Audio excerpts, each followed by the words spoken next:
Well, for months and months and months, we've been asking for rate cuts. We finally get confirmation from Fed Chairman Jerome Powell last Friday that rate cuts are on the way. And now the mega cap tech stocks say we don't care about rate cuts. But we've talked about that on pre-market prep, that the mega cap tech stocks are the ones that don't need the rate cuts. It's the smaller stocks that do. So we'll talk about some of those today. China sending some warning signals. Pinduoduo, we'll talk about that, down 17% this morning, causing some, we'll see what's going on there. So we'll talk about that as well. Of course, Nvidia reports on Wednesday, big story of the week. We'll preview Nvidia's earnings. We've got a lot to talk about this Monday. Welcome to Pre-Market Prep. Hope everyone had a great weekend. Welcome to Benzinga's Pre-Market Prep. This is a volatile puppy here. It's all about execution styles and strategies.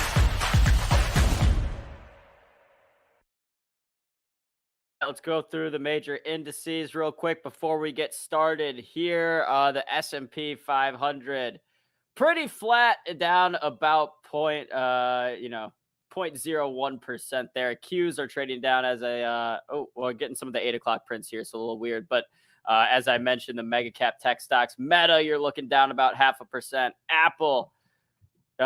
Apple's green. Amazon, we are just slightly in the green, but most stocks are green this morning, but you do have the mega cap tech stocks kind of lagging behind. Of course, Nvidia, I mentioned, is reporting. Nvidia is strong, up about 0.5%. Pretty close, almost like $10 off from all-time highs there, trading around $130 a share. You can see getting some more of those 8 o'clock prints in. Let's go ahead and bring Dennis and Joel in. How are we guys doing this morning? We're doing good. Tired this morning. Tired? What, were you out partying all weekend, Dennis? I don't know. It's just getting old, AB. This is what happens. You get old, you don't wake up in the morning. I got to start drinking coffee, figuring something out here, because it takes me time to wake up. I've been up for about 2 hours, but just tired. Perpetually tired. I guess I got to start getting in shape. Maybe I'll start running and start doing everything and stop eating hot dogs on the weekend. Start getting. What did you go on the boat this weekend? A little bit of boating, not too much actually. I had friends up. Was gonna do some boating, but then we just kind of hung out on the beach and stuff at my place. So no, it wasn't too much boating this weekend. But the one thing about up here is the weekends, like, because I'm on the water, so I can boat anytime. When you go out on a Saturday or Sunday out here, there's so much boat traffic. Like you go on a Tuesday and there's no boat traffic at all. So, that's nice to be on the water, so you got the luxury of going out whenever you want. But the weekends, just the boat traffic so much. All right. Well, we don't have too many headlines in terms of company-specific news this morning. So let's start with just. I gotta throw in Lake St. Clair. Dennis, have you ever been on Lake St. Clair? Yeah. What was happening on Lake St. Clair? We had some friends from out of town. We did a boat ride, 3-hour tour. Yeah, and do you know how shallow that lake is? Very shallow. Yeah. Like, a lot of times 15 feet deep. A lot of times we were going in like 4 or 5 feet deep. Yeah, when you get close in the shores, yeah. Oh, even a little bit farther. You gotta know where you're going there. You get stuck. I know. Bottom out. The one good thing about Lake St. Clair, it's not that rocky. Like up by me, you go into shallows and you hit rocks. Because in the Muskokas, it's in Georgian Bay, it's all just rocks everywhere. So you kind of got to know where you're going. But yeah, it's nice though. Like St. Clair, fishing's supposed to be pretty good there too. I never fished there. Yeah. All right. Well, we got a big week. We got earnings. We got durable goods at 8:30. Who knows if we're gonna move that? But yeah. I guess we got a disaster of the day here. Right. One stock and one disaster. One earnings stock. You had one thing, one job, one earnings stock, and it's a disaster. Yes, we'll talk about some Pinduoduo, ticker PDD here. Of course, this is the Chinese company that is behind Temu. Stock is trading down at $22 this morning, 16%. We'll go through those numbers here.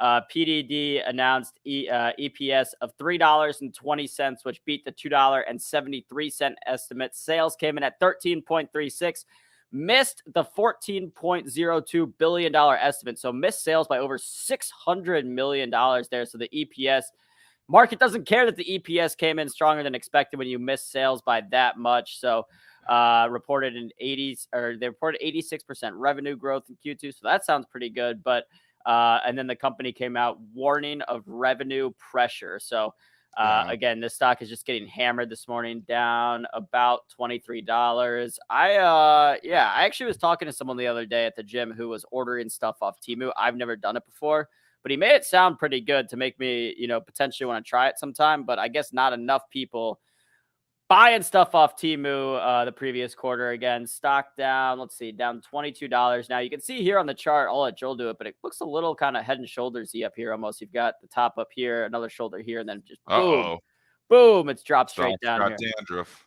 Yep.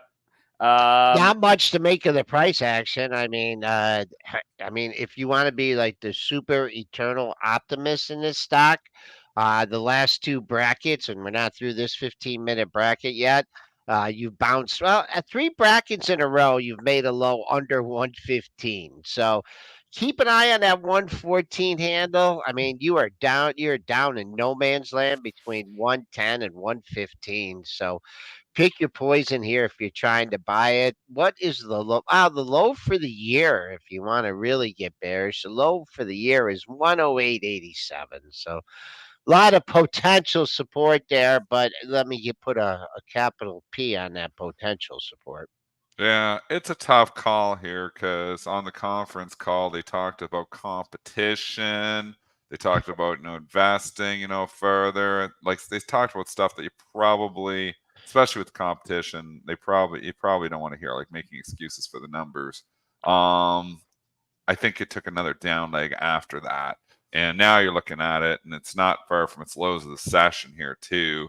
So it's not like people were coming in and buying. And then it's China. It just seems like they just hate China stocks. I mean, the Alibaba report was fine. They did hit that, and it did bounce back. But, Baidu reported, wasn't that bad. People say it was bad. It wasn't that bad. I guess it got hit. But this, again, just China has no forgiveness. There's certain stocks where, and obviously certain countries where when you say something bad, they just aren't hungry to come in and buy it. The valuations have always been cheap on all these stocks, even Pinduoduo. I mean, this thing's trading like 10 times earnings, but it doesn't matter. It's not the story they want to hear. They want to hear growth. They want to hear revenue beats. They want to hear growth acceleration. They don't want to hear competition. So this is a tough day for PDD. All right, and then before we get into some other headlines or things to talk about this week, let's go ahead and go backwards and talk just about last Friday. Jackson Hole, the price action, what Jerome Powell said. So basically, nothing, groundbreaking or out of left field. Powell basically came in and confirmed that the Fed is ready to start cutting rates on the September 18th decision day. So that's coming up here in about 3 weeks or so. I was looking at the CME watch tool this morning. It looks pretty certain like we're going to get. Can you bring that up? Yeah, it looks pretty certain like we're going to get 25 basis points, but it's still a possibility that we will get 50 here. So pulling it up here, you can see 65.5% chance we're looking at a 25 basis point cut, 34.5%. That went up a lot.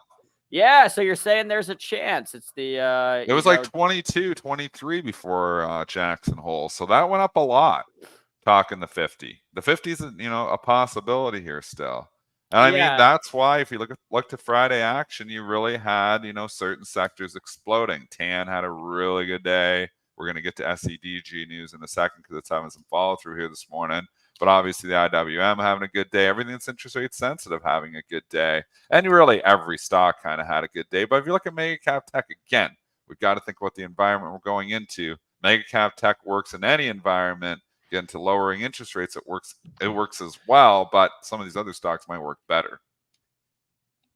Yeah, and and that's what, in the intro I mentioned that, the mega cap tech stocks are going to be the ones that probably care the least about these interest rates coming. But while the mega cap tech stocks may care the least about the interest rates, that's what is going to the same stocks are going to be the ones that determine, which way the indices are going, where the markets are moving. So, like right now we're looking at the market has come back and it's basically we're still a little bit off all-time highs when you're looking at the S&P 500 or the Qs, but the rally since the yen carry trade that we had a couple Mondays ago has been more broad-based than we had in the past. So you still have room for, if these mega cap tech stocks, and of course we're talking Magnificent Seven, we're talking Meta, we're talking Amazon, we're talking Apple. If these stocks come back to their, all-time highs or respective all-time highs, while the rest of the smaller stocks are also performing well, then I wouldn't be surprised if we do see the S&P 500 or Qs breaking new all-time highs at some point this fall. It all depends on Nvidia. I mean, we're going to obviously preview Nvidia's earnings here today as well. They report Wednesday night. I mean, mega cap tech depends on Nvidia, and predictably, Nvidia is the strongest of the mega cap tech this morning. If you look at the Mag 7, Tesla down, Apple down, Microsoft down, Meta down. Google just went a nickel green, but basically, been weak all morning. Amazon down as well. So 6 of the 7 down. Predictably, Nvidia is up because of reports this week. I did go long more Nvidia on Friday night because I was like saying to myself, the odds of Nvidia opening down are pretty slim because everybody be talking about over the weekend. You had Goldman Sachs raising the price target, saying to buy Bank of America, positive commentary. It was just predictable that analysts are going to chime in, and then people are going to get excited, and media is going to talk about it because it's the biggest earnings report of the earnings season coming this week. So it is trading higher by 0.5%. It's actually up about $1.50 further earlier, but the whole market has leaked away some of these gains. So, but it's all going to be about Nvidia. You got a big area on the upside here.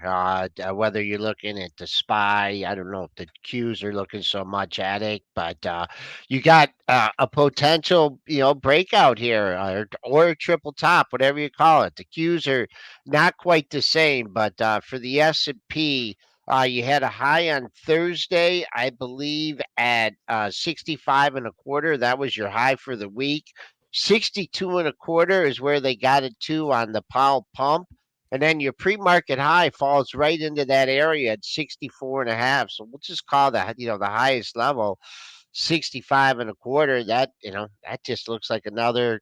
We had the consolidation, choppy consolidation on Friday because of the speech, but right now you're bid up here near this area, and I'm paying more attention to that than the all-time high, because multiple highs in the same area ending the week. We ended the week strong, and now rearing up here, getting ready to take that area out. The question is we take it out intraday, we get the wiggles, and then let's see if it can hold it by the close. Also, 8:30 a.m., you got durable goods. I mean, do we care about durable goods? Well, we we'll seem to find care out. about all the economic numbers. We care about everything now. We care about everything now. And we know, it's broadening out. I mean, this market is broad. doing It everything is. you It's a want to broad-based see rally. it do. The one issue I've got, obviously, is we've come back a long ways. We've come back a long ways from the lows, and it feels like the rug pull could happen. And we saw Thursday how quickly that rug pull happens, but the dip quickly bought. Just money managers missed it. Underweight. We talked about the dips being bought because of money managers. And that's why I said on Friday morning, I was like, I'm kind of bullish stocks, because I'm like, you had this dip, even though we were up 20 handles on Friday morning. I'm like, it's just, we got Jackson Hole. I mean, it did depend a little bit on the Fed, but there's just too many money managers sitting with too much cash on the sidelines, one of the biggest being Warren Buffett. So lots of people being left in the dust here. The carry trade didn't last more than like an eye blink, it felt like, and you thought that could be something bigger. I thought it could be something bigger too, and it wasn't. And anybody who just blindly buying the dip on tech won money. And that's been a strategy that has worked. I mean, really over the Eternally. past 15 Eternally. years. All you've buying needed the dip on good stocks. All you've needed to do to make money in the market is just type QQQ into your keyboard and click buy. I mean, that's really been what's working. And I think a lot of people have now, kind of shifted and talking about, okay, now is the time for small caps to start outperforming. And, you'll get a couple days where it's looking like small caps are perking up. At the end of the day, they haven't been the ones driving the market. And I mentioned that the most recent rally, they have been, participated a little bit more, but not to the extent as I'm sure that some people that are overweight the IWM would like. Just going through some other pre-market movers. We'll look at let's go to SEDG. We talked about it briefly here. Solar had a pretty good day off of Jackson Hole, off of Powell commentary on Friday. We know solar needs lower rates. And then SEDG gets a headline this morning that they like as well, and that's just basically the CEO leaves. They're like, wow, we don't like the CEO because he's run the company not very well. If you're looking at the stock performance here, so SEDG is trading up 6% on the hopes that the next CEO is going to do a better job. So SolarEdge announced leadership transition plan. This came out right at 7 a.m. Zvi Lando steps down as CEO. So I don't think they have a new one here yet, but at least, they're trying to make changes here, and they probably pushed him out more than anything, I would think, because the stock has just been an epic disaster. So you get the 6% pop here this morning. Is this the start of something for SolarEdge here, Joel? What's the technical saying? Yeah, got a nice pop here, tacking on to Friday's gains. Pre-market high just under 31, but I think for your longer-term traders here, 32 is my level for a couple different reasons. It's a pair of highs from mid-July right there, just straddling 32. Also, that was one of its gap down in June. I'm not sure what the catalyst was on that day, but you've got a gap. That gap fills also at 32 at 31.95. So you get it's just 32. You long-term holders must hold for that 32 catalyst. I don't know how good the guy feels that the stock is up because he's leaving, but that's the case. Just a quick look at First Solar. I know I've been waiting for that. Having That a even day? has now it's up $4, but man, just for this one, man, this one broke out.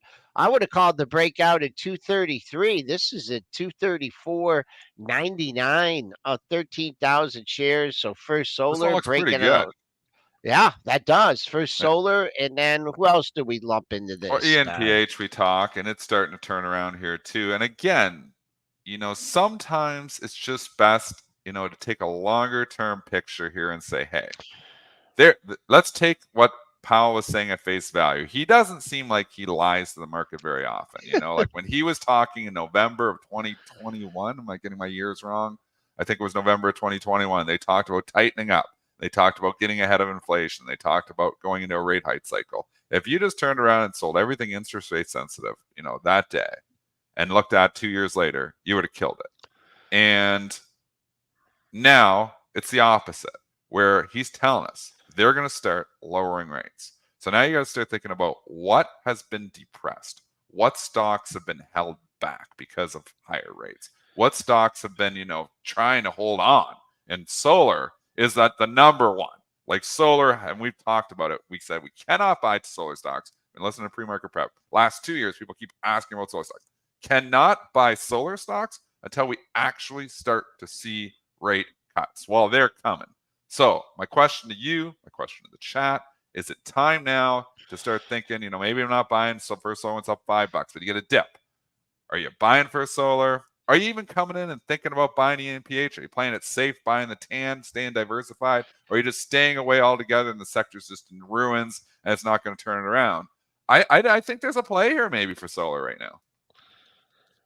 Go broad base, maybe. If you go with the tan it 10, up. yeah. It just seems like it just is blah. It doesn't.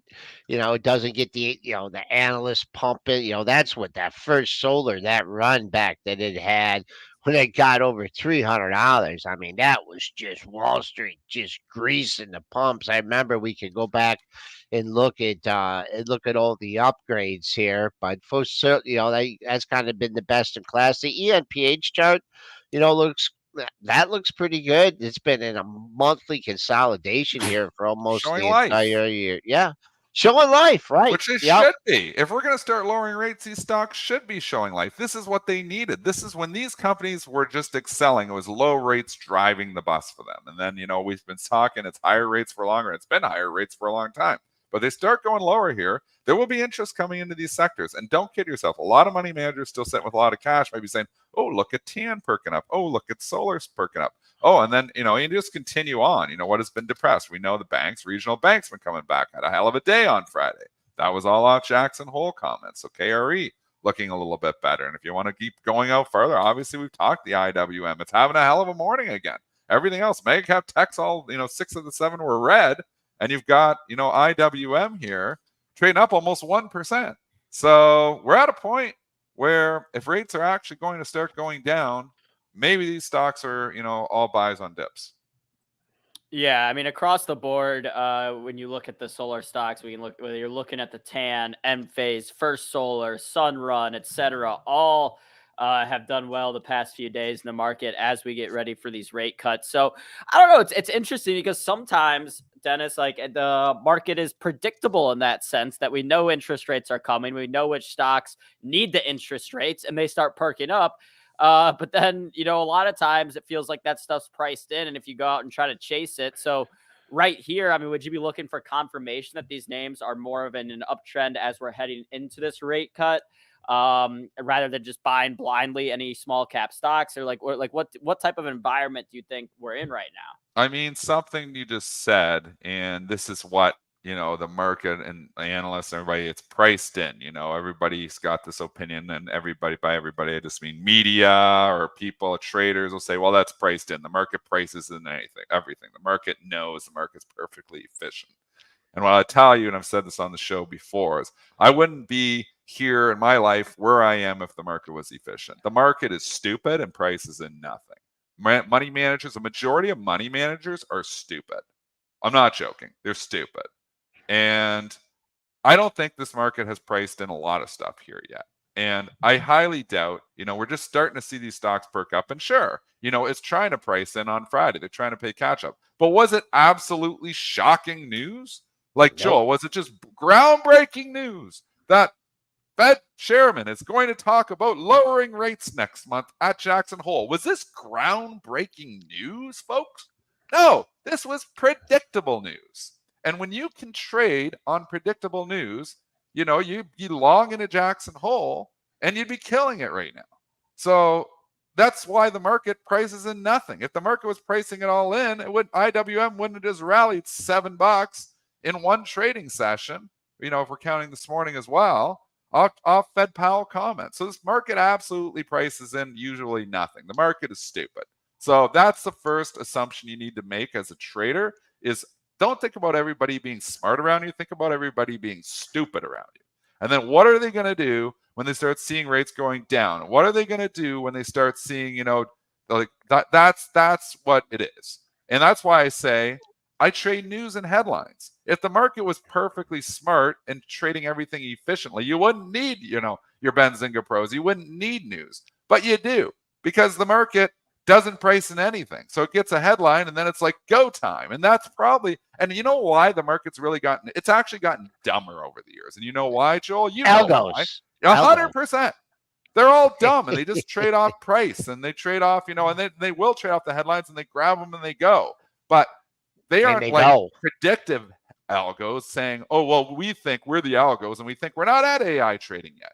So it doesn't think anything. It just sees, oh, revenue beat, EPS beat buy. And sometimes we know that's not good because the bar was too high. And then you see the pop from the algo and then it sells off. So the human still has such a huge edge over the algos. And the market has got dumber over the years because of the algos. But that's your edge. This is why you guys in our chat is so valuable here, because you guys are smarter than all the algos. You guys and girls, we have some fantastic girls. Guys is a figure of speech, but some fantastic traders in our chat. We put our heads together, our collective heads together, and then we try to figure out, what's next. What I'm saying today is if interest rates are actually going to start going down, I'm a buyer of the dips. And again, I'm always buying dips and selling reps, buying dips, selling reps. So we're ripping a day on the IWM. Maybe I'm not buying today, but maybe we get a dip tomorrow. Maybe we get a dip, on TAN tomorrow. Maybe we get a dip on solar stocks. CSIQ reports earnings last week. Oh, got killed. Yeah. Killed. But you know what happened? They bought the dip. Of course they did, because we're going into lower rates. And they're like, crap, this is the kind of stock I want to own. So the money managers then come in and, other people come in, maybe even retail, and they come in and they scoop those dips. So bottom line is don't get frustrated and say, I can't beat this market. It's all rigged. Yes, it's rigged. But the thing is, it's rigged in the short term. It's rigged in the spreads. It's rigged, to benefit Citadel. But that's all short-termism. You still have a huge edge, figuring out, hey, we're going to start lowering rates. It's probably good for stocks. So probably all these people who are calling for the end of the world, probably not coming anytime soon, because we're going into a lowering rate cycle. That's usually good for stocks. So I'm a buyer of dips. All right, we do have these numbers coming out in 5 minutes. Durable goods, which we mentioned, we Yeah. typically wouldn't care too much about, but it feels like, based on the past couple weeks, we're at this kind of, point in the market where there's a lot of question marks surrounding the economy. Are we in a slowdown? Are we not in a slowdown? Are the jobs numbers legit? Like all this stuff. And so it feels like we're in a market where we care about basically any type of economic data now, and durable goods coming out again at 8:30. The median forecast is for Sure. growth of 4% in July. Previously in June, it was negative 6.7%. Durable goods minus transportation, that was 0.5% growth in June. So, we've got some of the benchmarks, what we're looking for there. Again, that'll come out here in about 5 minutes. We'll give you those numbers as soon as we got them. Before we get to that, I'm just looking at my list of pre-market movers, seeing what else is moving this morning. Well, I want to talk Intel. Okay. Let's get Intel here, and because this absolutely being the worst run company ever. Me and Joel own shares of this. I've sold half of it at a loss because I'm just like, this company's just such a piece of crap. It really is. And then so you get this, headline from the Wall Street Journal on Friday night. And I think it was Wall Street Journal. I don't know. Actually, let me just go check. But do you see the headline I'm talking about? So activists, they're saying Intel is hired lawyers. I believe it was Morgan Stanley, to combat activism in their stock. It's so ridiculously poorly run that they are now worried that there may be an activist that could potentially come for our jobs because none of us know what the hell we're doing running this company. So, and I'll call you out right now. I'm a shareholder of Intel. Wish I never would have been. Worst run company, maybe the worst run company in the last 20 years, because where they were to where they are now, everybody should have lost their job. Every freaking person that works there should be losing their jobs. Maybe not the people putting stuff together, but management, fire them all. Fire them all. So what do? They go hire lawyers to try to protect their bloody jobs. That's doing nothing good for shareholders. They want to combat activism. We need activism in Intel. We need them to come in and clean house. But they're actually preempting it because they're so worried because they've done such a poor job and they want to keep their millions of dollars that they make for just running the company into the ground that they're combating it preemptively. There isn't even an activist in there and they're hiring lawyers to stop it. So maybe there's an activist snooping around or whatever, but they're trying to fight that off too. So maybe an activist that was snooping around saying, I don't even want to bother with this company. Because now I got to go fight That's what I was lawyers going to right say. away going in. Yeah. I mean, the activists don't even want to. I mean, that's the thing. They have no idea what to do. I mean, they don't know. Yeah. Wow. This company is such a bad company, such a bad stock, everything about it. And obviously, I bought it just recently and I thought, the $30 support's looking pretty good. Technical analysis, piece of crap on that because it come out earnings and just goes all the way down. So you can't throw, but you can't blame technical analysis on that. I held it through earnings. I thought there's some value. I thought, oh, maybe, Trump, it's going to, maybe help because we want to get the foundries over here. They're so far away. They can't do anything right. So maybe there's a point, maybe there's a turnaround story here eventually here, but it's not under this current management. So what Intel absolutely needs is activism. And they're already trying to fight it before it's even there. This company, they've run it into the ground. All right. That's the Intel rant. We got a minute, Dennis, of the durable goods. Go wide or stay out there. To go wide or not to go wide. Well, keep all your bids out there. I mean, come on. You just know off. I'm being sarcastic here. Okay. No, do we have a preview? I mean, the buy stops are jamming up here in the S&P. So if they get this thing 55, 65 bid, boom, stops are going to be going ding, ding, ding, ding the stops are going to be going off. On the downside, we had a pretty good range overnight. Keep an eye on the close 52.75, even though that's been chopped up a lot here. But there you go. AB, I'll let you steer the ship here as we go into durable goods for July. Yeah, I mentioned the expectation or the median forecast is 4% growth in July for durable goods. So that's what we're looking for there. Again, that would be a big jump from the previous number of negative 6.7%. in June. Let's see. It's 8:30 now. We should have these numbers coming in any second here. Are the algo jumpers coming out? No, Dennis is going to be mad at me. Looks like a nothing burger. It must be totally in line. I mean, there you go. Durable goods. We're just. Oh, sorry, Dennis. You canceled all those orders. No, I got to put them all back out there again. I mean, come on now. Survey says. I mean, the algos. Survey says nobody All right, cares. durable goods for month over month for July, 9.9% versus 4%. So super hot there. That's what I'm seeing. Core durable good orders for July, negative 0.2% versus 0.0% estimate, 0.1% prior. Durables excluding defense for July came in at 10.4% versus negative 7.5% prior. That is revised. So I don't know. Yeah, it looks like I guess they just don't care. It's 9.9. CNBC reporting the same numbers you did. 9.9 versus 4. Is that super hot? Looks super hot. I don't even know what the durable goods are. It sounds. I know that. What's in the durable? What do we got in that durable? I got it. I looked it up. Tangible products that are designed to last more than 3 years, provide utility over time, rather being consumed in a single use. There's your durable goods. Goods that last longer. Yeah. Yes. They make a lot less durable goods over the years, though, because they actually planned obsolescence. They try to make everything to break. I had the TV, LG. Don't buy LG TVs. It's right there. I'm watching the TV. All of a sudden, there's huge lines through it. It's a year and a half old. So I call up LG. No, warranty was 1 year. I call up TV repairman. He's like, take it off their wall and throw it in the garbage because it'll cost more to repair it than it is. So literally, the TV lasted a year and a half. So that's horrible. Is it not horrible when something breaks after a year and a half and they say throw it in the garbage? I mean, they make stuff so cheap now. Maybe some of the stuff comes, I don't know, maybe it comes from China, comes from wherever, but they honestly make stuff to break. They know, think about your old TVs. Those TVs, obviously you can't watch high def or anything. Those last 30, 40 years.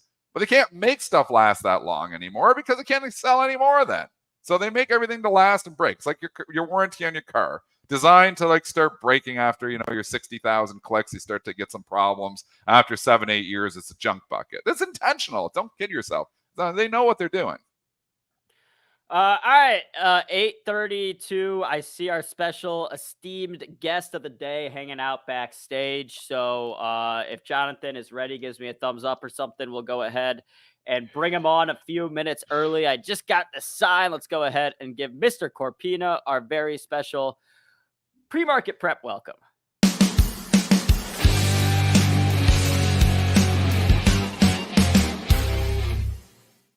Hi, Corpina, senior managing partner at Meridian Equity. How you doing, Jonathan? Gentlemen, good morning. Happy Monday. Happy Monday to you as well. Did you have a good weekend?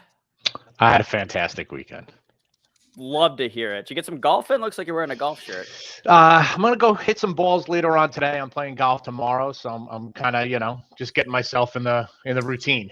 Are we bullish on the golf game, or? I think we are. I think we're bullish on the golf game. I got 2 new clubs. I'm fine-tuning them. They're going to be good. All right, there we go. Love to hear it. Well, Jonathan, since we last talked, a lot has happened in the markets. We've the yen carry trade a few weeks ago. Now we're getting ready for rate cuts. I mean, what's been top of mind for you? What have you been watching, and what's your kind of overall outlook here? Yeah, what a cycle we've had, right? Since we spoke last time, with that, everything seemed to be fine. Everything was kind of on the tracks. Markets were moving. We were trading at close to highs in certain indices, and earnings were kind of keeping things moving along. And then all of a sudden we get this headline with the carry trade, right? And I don't think the carry trade really was the that massive headline that really turned our market. I think it was just the straw that broke the camel's back. It was just one more thing that we had to deal with. And very quickly, we see the way that the market reacted to it. We had a pretty strong down pull to the market. But rightfully so, the market shrugged it off and said, listen, this is a headline. This is something we should recognize, but this shouldn't warrant the activity that we've seen, right? VIX spikes to 65, immediately pulls back in. And I think, if Monday morning quarterback, you look at that now, it's like, what a great opportunity that was. You guys are talking about Nvidia earnings coming out. It was trading, I think, sub $100 or right at $100 during this big push in the market. So I've always kind of talked about like 2 steps forward, 1 step back in the market. And I think this was a perfect analogy to that, right? Because the market was continuing going higher and higher. And then for whatever reason, whether it's justifiable or not, the market will correct itself, right? Market can't keep going up forever. And then at those times, those opportunities, it's where you try to step in and get back into this market. So it seems now, as we're talking in the last week of the month, the last week of the summer, it feels like exactly where we were at the end of July, right? Markets are trading, people are feeling good, economic data is supporting a Fed move. The Fed has been a little bit more transparent about what they're doing. We're all kind of like pricing in what the next month or so, next 2 months are going to look like. Go to November, we don't know what November is going to look like, but I think investors are feeling comfortable. September, October, we kind of have a good feeling where this is going, and we're seeing money come back into this market. You guys were talking on your pre-show prep about money that's been on the sideline, money that has to come in. We have this conversation every year, probably having it a little earlier this year, because once you get towards fourth quarter, we talk about how much money's on the sideline, how much of that is asset managers going to have to put to work. I think with the activity that we've seen in this market, some of that money that's been sitting on the sideline probably missed what we saw 2 weeks ago in this pullback in the market. And now they're going to have to make a big decision as we head into September. Do I start putting that now, or do I wait and play catch up later on? So I think we might start to see some of that money bleeding in back into this market.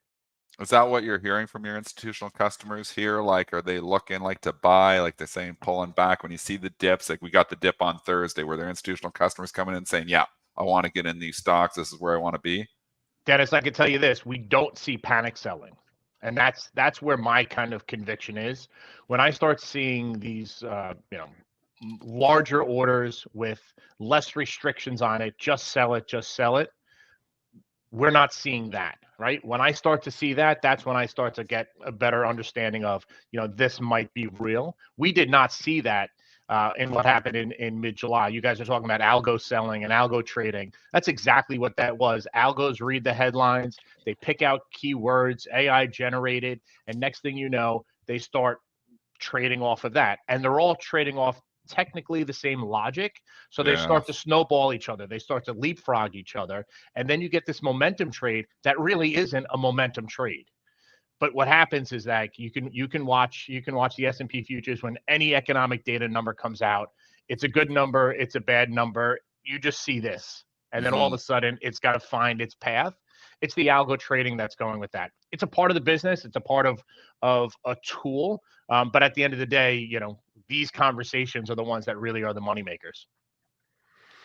So it's much more of a broad-based rally, and I mean, as far as the big boys here, I mean, is that what you're seeing? As far as, let's talk, sectors here. We did an extensive talk on the solar sector. Is that coming around doing the interest rates? Are there still I mean, the Mag 7 well off their highs. The money's going to the other 493 stocks, but oil's been volatile. What's going on in the Middle East? KRE perked up yesterday. What sectors are you looking at here for the remainder of the year in 2025? Yeah, what's nice to see now, and I mean now in kind of like a short period of time, is that the Russell is definitely participating more than it has in the past, starting to play a little bit of catch up, a big move in it on Friday. It's going to be interesting to see if the small caps can keep up with this trade, right? Prior to that, we were seeing rotation out of tech into small caps, and then we're starting to see kind of it all rise together. I don't think we're going to continue to see that connection. I think at some point, one of those two is going to have a rotation out of it. As we're in this week here, Nvidia has been the name of the market, right? So I think all eyes are going to be on that. It's what, almost 7% value in the S&P. So that's definitely going to make a move on things. And I think when we see those earnings come out and how that plays out, that will be a directional move in our markets.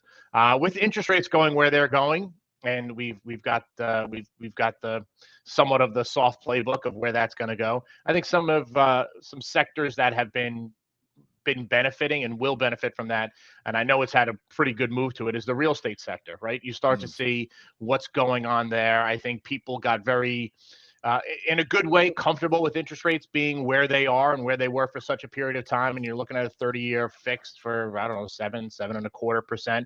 Once those start to tick down, and we've already started to see that tick down, I think, home purchasers, whether they're first time or second time or third time, they're not going to wait and pick that bottom of that market. They don't have time for that, right? They're going to start to see, as soon as these ticks come in, the systems are going to automatically calculate how much savings that's going to be from the higher interest rates, and we're going to start to see that activity definitely start to pick up. I don't think that pendulum in interest rates is going to move as fast as we've seen, or as we're going to want them to come back. But once we start trickling down in that lower 6 handle, maybe higher 5s, that we're going to start to see, hopefully in a basis where the Fed can get it there. And I don't think it's going to be anytime in 24. It'll be in the beginning of 25. We'll start to see real estate tick up. So you're starting to see some of that activity preemptively occur in that sector and some of the home builders. I mean, we've talked about financials. Financials have weathered this storm back and forth. Yes, volatility associated in that sector. But I think with interest rate and new interest rate environments, we're going to start to see, again, it kind of all links in together. More activity on the mortgage side, on the banking side. Money's going to be cheaper. People are going to start using it and wanting it. And I think the banks have been sitting on a lot of money for a while with interest rates where they were, maybe not lending out as much as they've had in the past. So I think we're going to start to see some free flowing there, which is going to translate in the financial sector. So in terms of the overall market, when we're talking about money managers still having cash on the sideline, I mean, what's going to, spur them to start putting that money back into the market? Because that, for me, I think like, once, stocks start perking up again, you hit new all-time highs, people, get a little bit bigger of an appetite to buy stocks.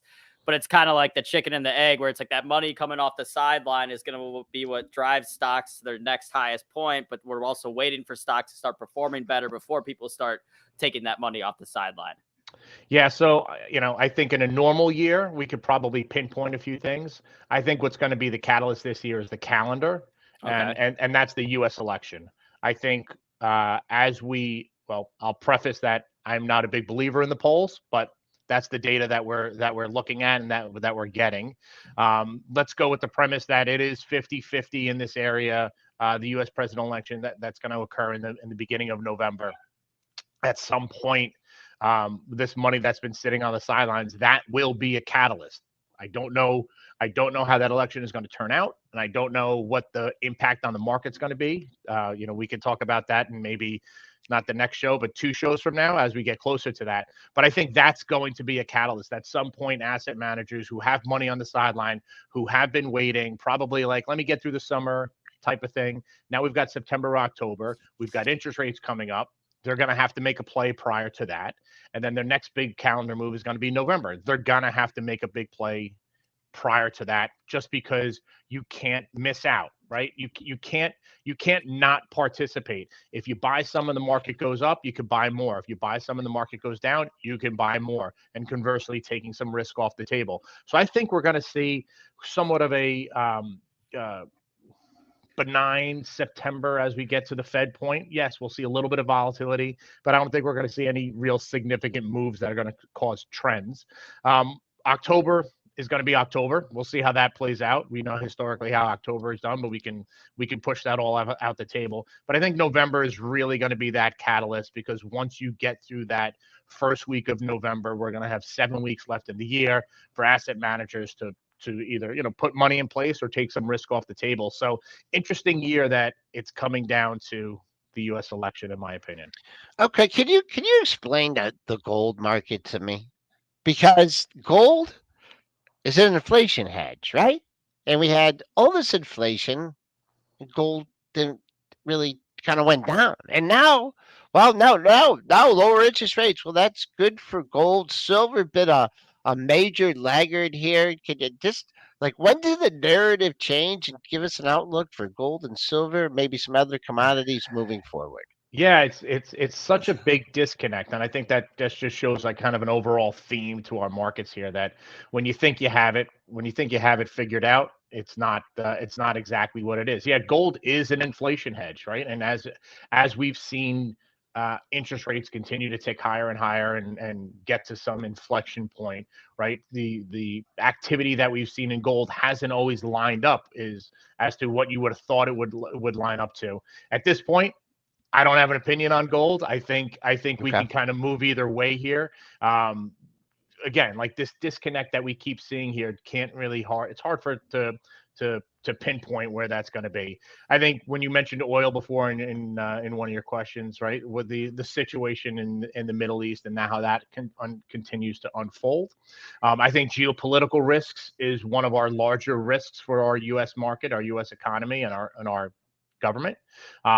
If those situations in the Middle East continue to escalate and continue to move higher and higher, I think oil prices is going to have a significant impact. There's going to be a significant impact on oil prices, and I think we're not really planning into that as much as we should, because again, there's a few situations that are out there that have direct links to oil, and if they do escalate, it's not going to do well for oil.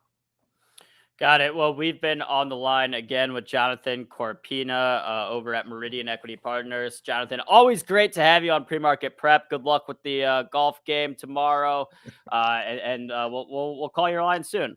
Great, gentlemen. Have a great day. Appreciate being on with you guys. Thanks, Jonathan. All right, guys, that was Mr. Corpina, again, Senior Managing Partner at Meridian Equity Partners. Going ahead and popping your charts back up, Joel. We've got about 15 minutes left of the show. Where do we want to go to next? Let's people in the chat talking about, we haven't looked at Bitcoin's chart in a while. So let's talk crypto for just a second here, because obviously with whatever Bitcoin is trading, we're going to have some stocks that we watch that are going to be impacted by that, whether that's MicroStrategy, Coinbase, etc. So Bitcoin here now back above that 60,000 level. That is I find it to be pretty important here, because it seems like we've been kind of stuck right here at 60,000 for a while. But I mean, if we're cutting interest rates, you got to think that's good for Bitcoin, right? Yeah, I think so, because when you're sitting there and hodling Bitcoin, you're not getting any yield at all off of that. So as interest rates come down, the cost of interest rate or interest that you can get is lower. And if you just look, and we talk simplistic here, we say sometimes just simplistic. They say they're going to start raising rates. Well, they said that in November of 2021. That's right when Bitcoin topped out and then just got killed. Then, we had the recent rally with everything in early 2024, and then we've sold off recently. So maybe this recent sell-off is a gift, and maybe this recent sell-off, and the recent sell-off I'm talking about the last few months, obviously not the last few weeks, because Bitcoin has come off the recent lows. But I do think, we talked real estate is what obviously Jonathan just said. We talked solar, talked small caps, regional banks. Bitcoin benefits here too. Technically speaking, washed out on that manic Monday and came back, a little choppiness and consolidation, and move up higher on Friday, trading a little bit in the red today. I'd say for you Bitcoin bulls here, you want to just build support, above that high, or we're right at the high from yesterday. Get a little bit of this kind of pattern, it zigzags for a couple days, but after a big move up, it has a little pullback, a little bit of consolidation. So right there, build a bid of, in that candle from Friday, sustain it. Nothing major to see as far as, the 65, 66 level, really only single highs in that area. So more important, building a base, finding buyers to step up at higher prices, and then get that bid through 65 in Bitcoin. I'm looking at the future, so a little bit different than the cash Bitcoin itself. Continuing on, I think we should look at some individual stocks that are going to report this week as well. Tonight's kind of quiet. Tomorrow we got Sentinel One. There's actually JWN, Box, Amba. A few. It's Wednesday night, and we almost could do the entire show just previewing Wednesday night, because everybody obviously talking about Nvidia, but there are so many other big names to report. And one that I want to talk about is CrowdStrike, because CRWD obviously had the cyber issue there where the stock got killed, July from 390 down to $200. I mean, this is going to be the first earnings report since that incident happened. Yep. And I think people are going to want to hear, you know, that customers aren't leaving, you know, that we didn't have an exodus for other, you know, cybersecurity, that, you know, customers are sticking with them. There's forgiveness, that they're not seeing that. And, you know, and that could help the stock if they hear that. That's what they're going to want to hear. But CrowdStrike just sets up so interesting going into this report because it's such a sell-off. And it's had a pretty good bounce, you know, in the last 14, 15 trading sessions from 200 to 270. So a lot of eyes are going to be on this stock as well. Nvidia is going to get all the headlines, but there's going to be some traders watching CrowdStrike too and seeing what they say, not even in the numbers, but what do they say on the conference call? What's the commentary like? What's the feelers like? You know, are customers, you know, still sticking with them? That's what we need to find out. CRWD is going to be a very big report Wednesday night. And you're off. I mean, you're off the lows by more than 20% here. So if you were, you know, brave and you went down and bought it after this, the stock has come back a lot. I still think, you know, there's value here. It's one of the biggest cybersecurity companies in the world. As we're, you know, I think so. As we're heading toward the world we're living in, like cybersecurity with AI and everything, cybersecurity has just become more and more important. And I mean, I think, like, you know, without being an expert in the space, from what I understand, when you're a big corporation and you're using CrowdStrike, you know, for different things, like there's high switching costs to just go ahead and switch. And if you go to a new company, you've got all these different IT costs, implementation costs of putting in new services. So I wouldn't be surprised if they do come out and say, like, yeah, we saw some fallout, we saw some companies leave, but the majority of our customers we've retained, and you know, we're working through these issues. We've learned from the issue, and so. I mean, I think long term, like CrowdStrike will be fine. I would be, if I were a big shareholder, I'd be a little bit scared about this report. But as someone who's not in the stock, I'm almost tempted to buy it because you have a chance that they come out and say, oh, we're all fine. And then the stock goes up another 10, 15%. That could happen. It might not even be about the earnings report. It might be about the actual. So what you could see is, you know, an earnings move and then listen to that conference call because they're going to want to hear what the commentary is being said from the CEO. You know, what are they saying? So, I mean, you know, you think about, you know, conference calls are always important because, you know, if you're just new to trading, you know, you get the earnings report and then usually 30 minutes to an hour later, you have the conference call. And that sometimes changes the narrative, sometimes changes the story. Sometimes they say something in the Q&A that wasn't expected and the stock can have a violent move in another direction. Or sometimes it continues to move and it gets another spike. So I think this conference call is very important. AB, so many other stocks reporting too, like on Wednesday. And to Spinner's point, Thursday is a huge day. I mean, we can say, oh, we're out of earnings season, but you look at this Wednesday and Thursday, and it looks like we're going back into the heart of earnings season. So I'll just give you some names. Chat, you can cherry pick which stocks you want technicals on ahead of the report. OKTA, Okta's going to report Wednesday. Salesforce.com, CRM is a huge report Wednesday night. Obviously, we'll hear from Benioff, probably on Mad Money. Viva Systems, you know, can go into Nutanix and Affirm, Chewy. If you want to go into retail, there's Kohl's. I don't know if anybody cares about Kohl's, but ANF has always been, Abercrombie and Fitch has been, you know, this darling of retail. You know, it's been the one that's bucked the trend. They're going to report Wednesday night too. We'll hear from Foot Locker, Hewlett Packard, Five Below. Thursday is a huge day. We're going to hear from Dell. We're going to hear from Lululemon. Is there a turnaround story there for Lululemon? I mean, that's what we need to find out. Ulta, ULTA. Obviously, Buffett just took the recent position there. You know, what are they saying? Marvel Technologies, Autodesk, Best Buy, you know, Burlington, you know. Holy mackerel. There's so many names, Joel. There's some earnings coming. Wednesday and Thursday are huge. Yeah, I mean, I'm excited definitely to see what goes on with Lulu and Ulta there. Me too. Those are two that I'm going to be watching closely after Nvidia. Part of me wants to buy Lululemon. Come on, Dennis, come on, jump in. Because the valuation has come down very reasonably. And, you know, you got people, analysts coming out saying this is the next Under Armour. When the growth starts to slow, you know, you want out here. But they still got a pretty darn good name. And you know what else I would argue, Joel? Like, if we're going to start going into, you know, everybody's concerned about what they look like, you know, and weight loss and stuff. Is this bad for Lululemon?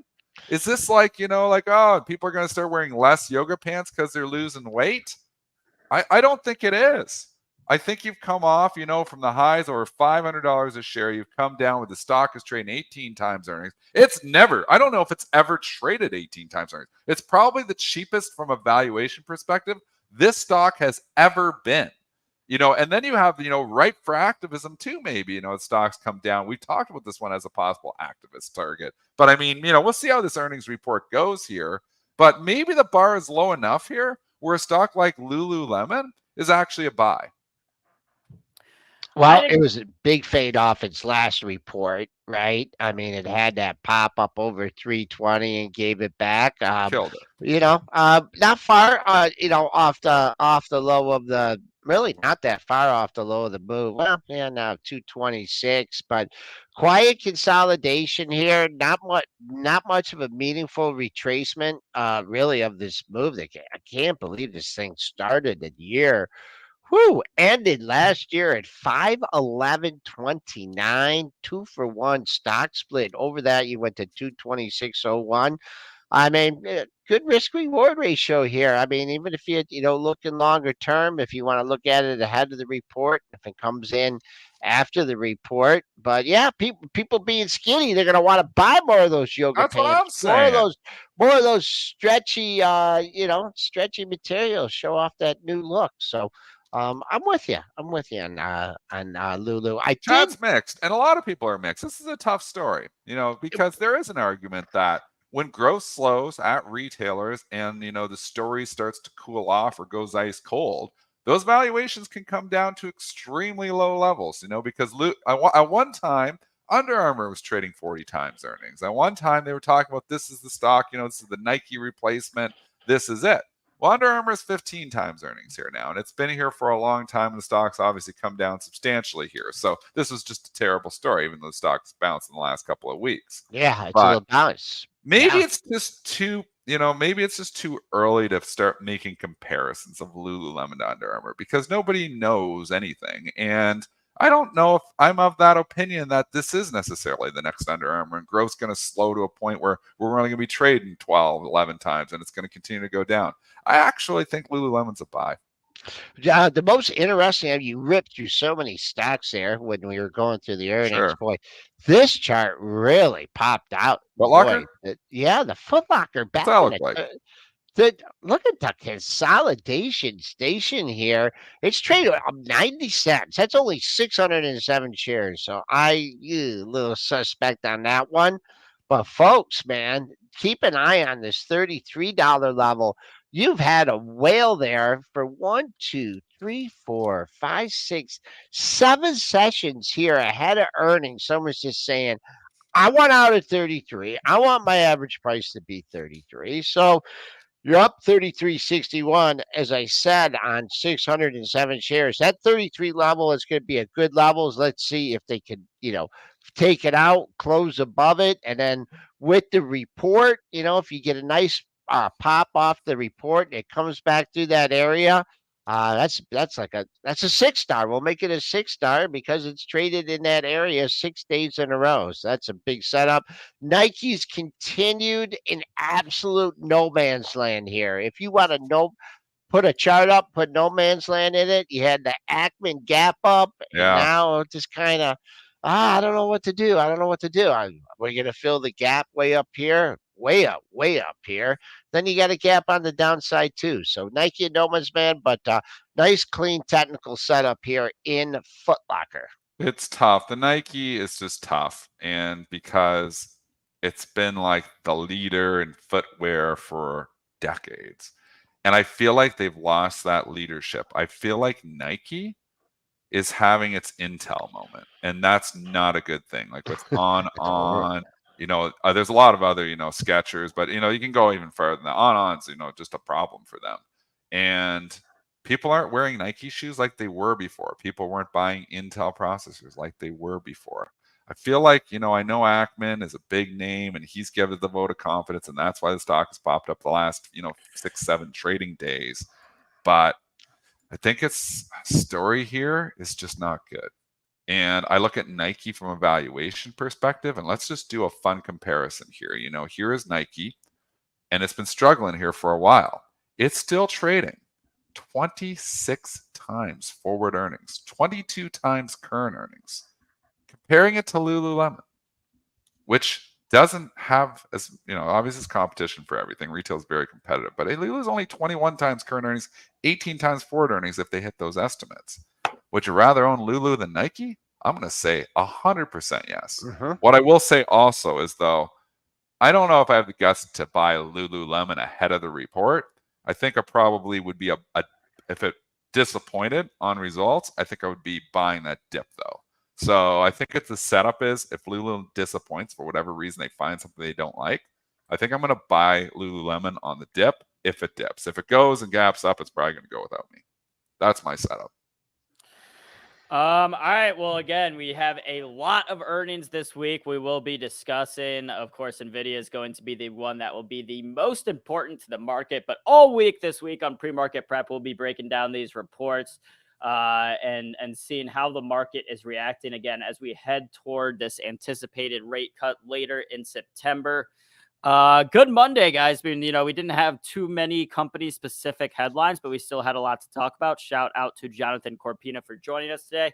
It is 9 a.m., which means, unfortunately, that it's our time to part ways. Any final words, Dennis, Joel? What's happening with Elf today? Somebody's asking me. I've been doing the show here, but Elf is down $7 here today again. Did somebody say something, do something? Let's see. Like, that's a significant move. Another That's a 4% big move, fall yeah. for Elf. That's news. You can say, oh, yeah, it's just in a downtrend. No, it's not. Somebody said something. An analyst is giving commentary, lowered estimates. But I don't know. Maybe I missed a headline here. But if somebody knows, people are trying to attribute it, and there was an Evercore note, I think. I'm just looking on even online. I'm not seeing anything in Pro right now, but I'll keep an eye out. And I think people have been looking here today. I don't know what the news here is either. So we'll find out. Evercore did have a note here this morning, and they're saying maybe that was the weakness. I didn't read the Evercore note. That's all just a couple people saying it. But yeah, what's the Elf news? I don't know. Christian just hopped in. He said something about tariffs. So, okay. Related to that. But tariffs on Elf?